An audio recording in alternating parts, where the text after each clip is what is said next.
Ladies and gentlemen, good morning. And thank you for joining me.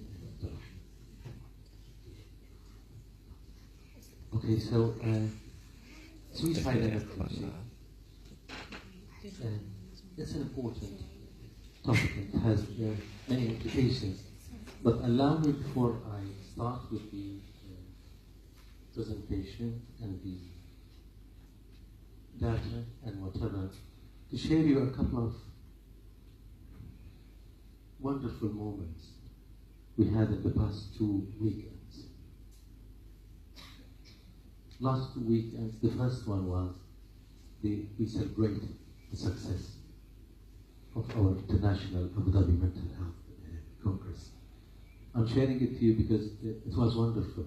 I was through wonderful 2 weekends. So this was the first weekend when we celebrated the success of this wonderful Congress, which was successful by all means, with the help and the sincere efforts of everybody, Dr. Tariq, Dr. Medhat, of course, the director of the program, and all the faculties, and all the coordinators, and all the moderators, and everyone. So it was a wonderful weekend.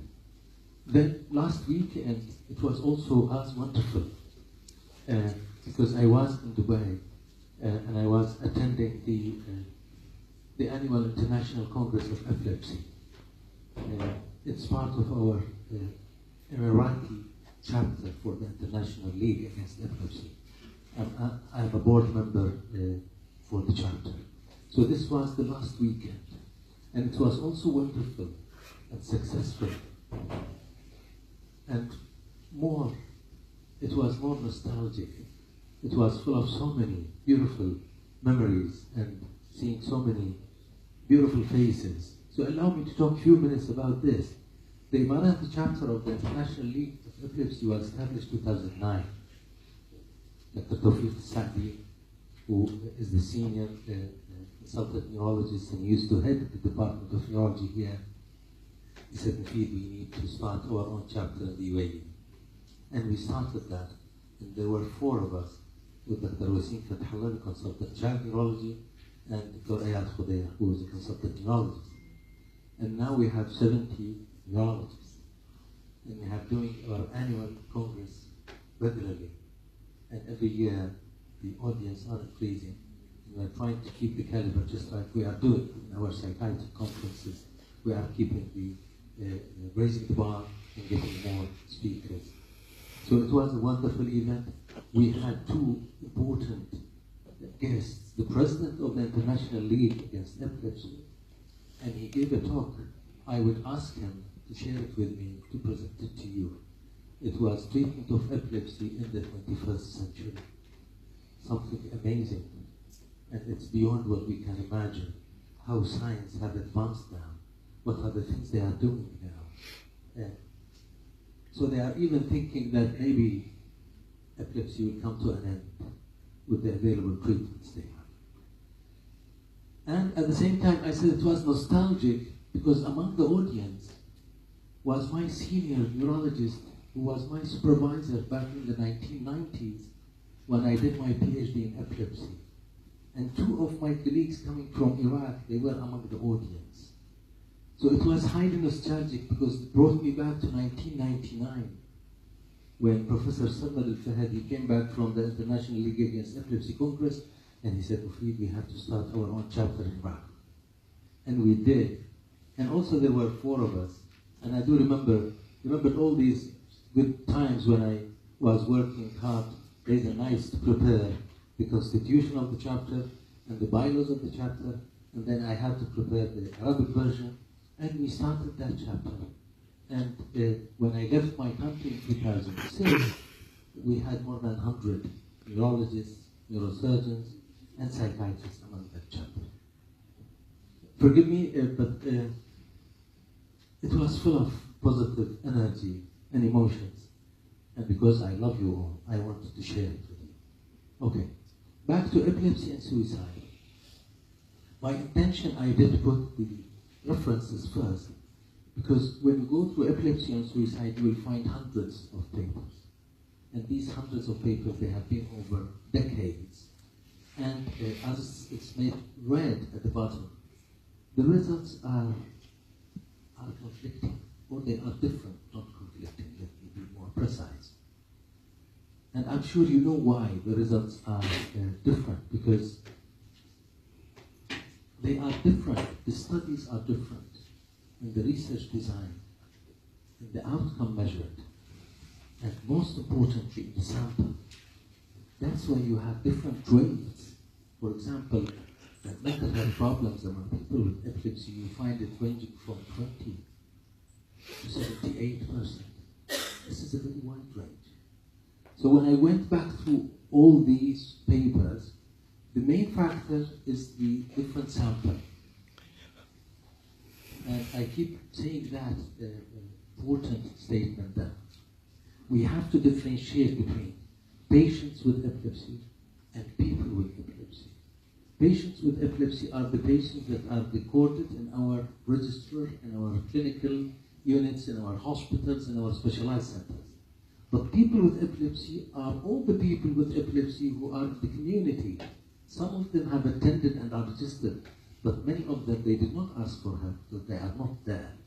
So the different studies, some of them are community studies. Some of them are done in specialized epilepsy surgery centers.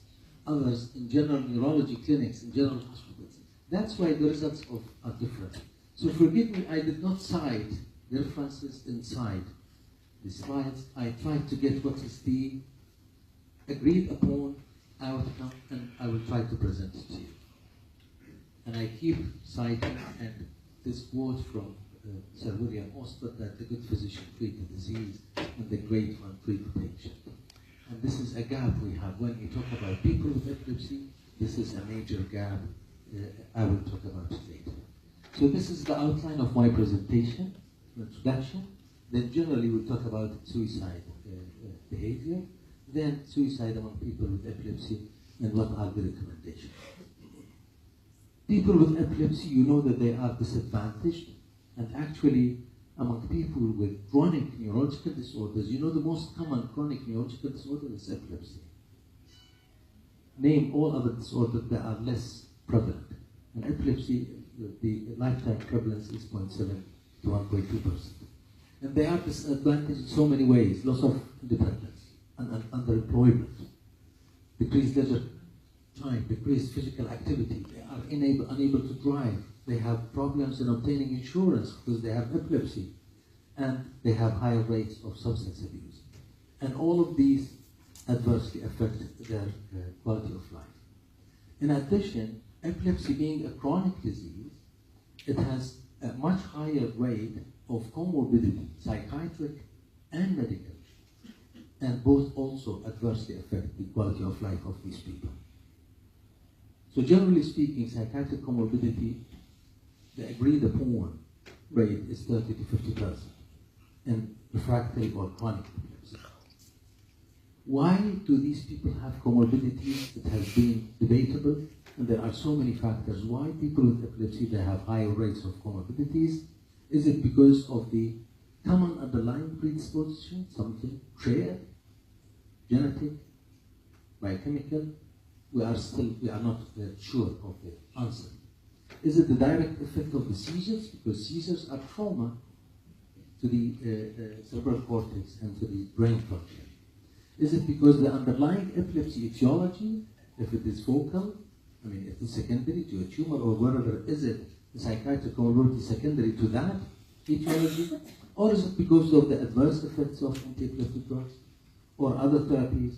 Or, as we usually say, as a sequelae of psychosocial problems and disadvantages.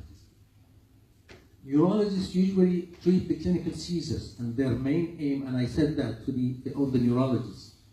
I was one of 2 psychiatrists among 380 audience. They were all neurologists.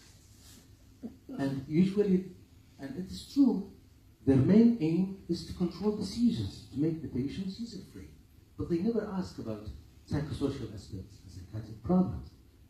And psychiatrists, on the other hand, they don't receive sufficient training in how to handle psychiatric problems among people with chronic neurological disorders. I'm sure the consultation liaison psychiatry is doing that, focusing on that, but that is the worldwide data that psychiatrists graduated. They are not, they don't feel very well equipped and competent to handle this. So psychiatric disorders on the other side, among people with epilepsy, they are underdiagnosed and they are untreated. They're 3%.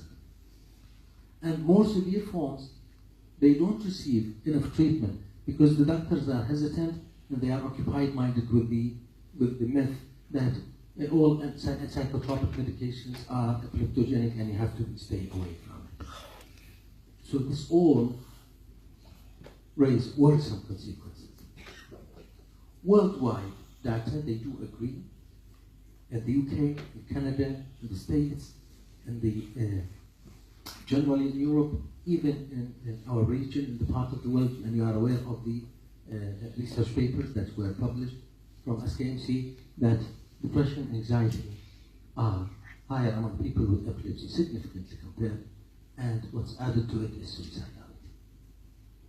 And all this needs to be considered and need to be put in mind when we deal with these people.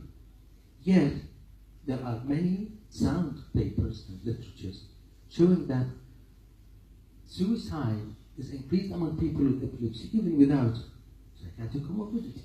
And that will bring them to the other causes of suicide that's not related to epilepsy. Is there any chance we increase the light? I don't want people to go to sleep. Something, yeah, at least, yeah, it's very